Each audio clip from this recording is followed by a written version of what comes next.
Hello বন্ধুরা, ফের চলে এসেছি নতুন একটা রেসিপি নিয়ে। তোমরা অনেকের তো পটলের দোরমা খেয়েছো। আজকে আমি কাঁকরোলের দোরমা করছি। তা কাঁকরোল দোরমা করার জন্য আমি কী নিয়েছি দেখো। এই যে এরকম সাইজের একটা কাঁকরোল নিয়েছি। আর এই কাঁকরোলের এইটা এরকমভাবে একটু ছুরির সাহায্যে কাঁটাগুলো একটু আমি কেচে নেবো।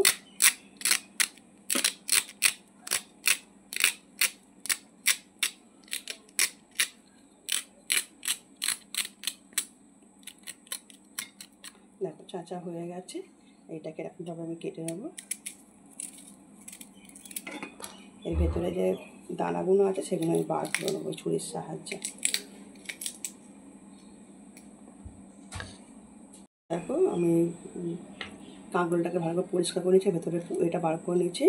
আর এই দেখো এতগুলো দানা দিয়েছি, এখানে আরও কটা করে রেখে দিয়েছি।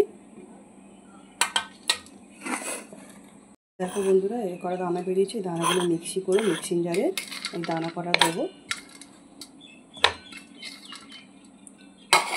এখানটায় কাঁচা লঙ্কা, একটু আদা কুচি, অল্প একটু আদা দেবো। আর এখানে কটা চিংড়ি মাছ রেখেছি, এই চিংড়ি মাছ কটা দিয়ে আমি এটা মিক্সি করবো। চলো ততক্ষণ মিক্সি করে আসি। দেখো কড়াই তেল আমি দিয়ে দেবো, সর্ষের তেল। তেল গরম হয়ে গেছে, যে মিক্সি করেছিলাম কাঁকরোলের দানা আর চিংড়ি মাছটা এটা কড়াই দিয়ে দেবো ভালো করে। পরিমাণ মতো লবণ দেবো এর মধ্যে, আর একটু হলুদ গুঁড়ো দেবো, দিয়ে এটা একদম শুকনো করে ফ্রাই করবো। যতক্ষণ না মানে যেরকম কচি শাক শুকনো করে একদম শুকনো করে ফ্রাই করবো। দেখো বন্ধুরা, পুরটা আমি নামিয়ে ঠান্ডা করে নিয়েছি। আর এই যে কাঁকরোলটা পরিষ্কার করে রেখেছিলাম, ভালো করে ধুয়ে নিয়েছি, এতে পুরটা ভরে দেবো। তো দেখো বন্ধুরা, পুরটা ভরে নিয়েছি আমি, একে একে সব কটা এখানে করে রেখে দিয়েছি। এই যে তোমাদের সামনে করে রাখলাম। আর এই যে পুরটা বেঁচে গেছে এটা কিন্তু ফেলবো না, এটা পরে লাগবে। দেখো ওই কড়াটাই বসিয়ে, যে কড়াটায় আমি চিংড়ি মাছটা দানাটা ফ্রাই করেছিলাম সেই কড়াটাই বসিয়ে দিয়েছি আর ধুইনি। ওই কড়ার মধ্যে আমি তেল দেবো। তেলটা গরম, ওই কড়ার মধ্যে একটু তেল দিলাম, নুন দিলাম সরি, আর একটু হলুদ গুঁড়ো দিলাম, আর একটু দেবো। আর যে কাঁকরোলগুলো পুর ভরে রেখে দিয়েছি কাঁকরোলগুলো এক করে ভেজে নেবো, লাল লাল করে ভালো করে ভেজে নেবো। একটু ভালো করে ভাজতে হবে।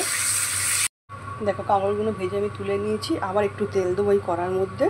এমনি কড়াটা অলরেডি খুব গরম হয়ে রয়েছে। দেবো পেঁয়াজটা কুচি, আবার কি কথাবার্তা শুরু।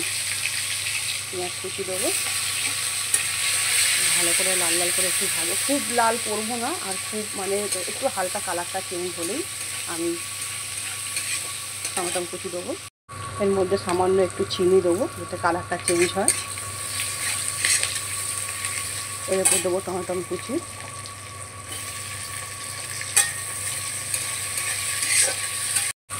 এবার দেবো স্বাদ অনুযায়ী লবণ, দিয়ে ভালো করে নাড়বো। এবার দেবো আদা রসুন আর পেঁয়াজের পেস্ট একসাথেই করা রয়েছে আমার।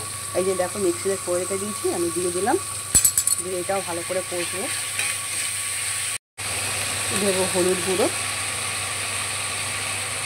দেবো লঙ্কার গুঁড়ো, তোমরা তোমাদের ঝাল অনুযায়ী লঙ্কার গুঁড়ো দিও। এবার দেবো জিরের গুঁড়ো, আর একটু দেবো, জিরের গুঁড়োটা একটু কম হয়ে গেছে। এখানে আমি ধনের গুঁড়ো ইউজ করছি, তোমরা চাইলে দিতে পারো, আমি দিচ্ছি না ধনের গুঁড়ো। দেবো Kashmiri red chilli powder colour আনার জন্য, আর দেবো সানরাইজ গরম মশলা। তো দেখো আমার সব উপকরণ দেওয়া হয়ে গেছে। এবার আমি ভালো করে কষবো যতক্ষণ না তেল ছাড়ছে। যে পুরটা যে বেঁচে গেছে এই পুরটা আমি নিয়ে নেবো, নিয়ে এই পুরটা এটা দিয়ে দেবো।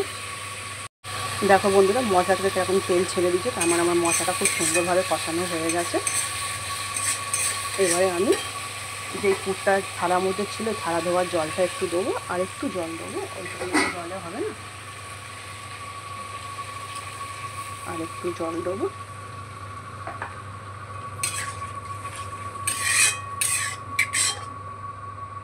এবারে একে একে আমি কাঁকরোলগুলো বসিয়ে দেবো।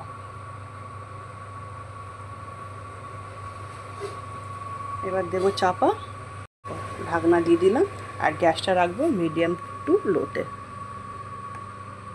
তো দেখো বন্ধুরা, হয়ে গেছে রেসিপিটি। আমি নামিয়ে নেবো, আর বুঝতেই পারছো আবার গান চালু হয়ে গেছে। তো দেখো বন্ধুরা কেমন লাগছে রেসিপিটি আমার। তো চলো সবাইকে জানাই টাটা, আর ভালো লাগলে লাইক কমেন্ট শেয়ার আর সাবস্ক্রাইব করতে ভুলে যেও না। ধন্যবাদ।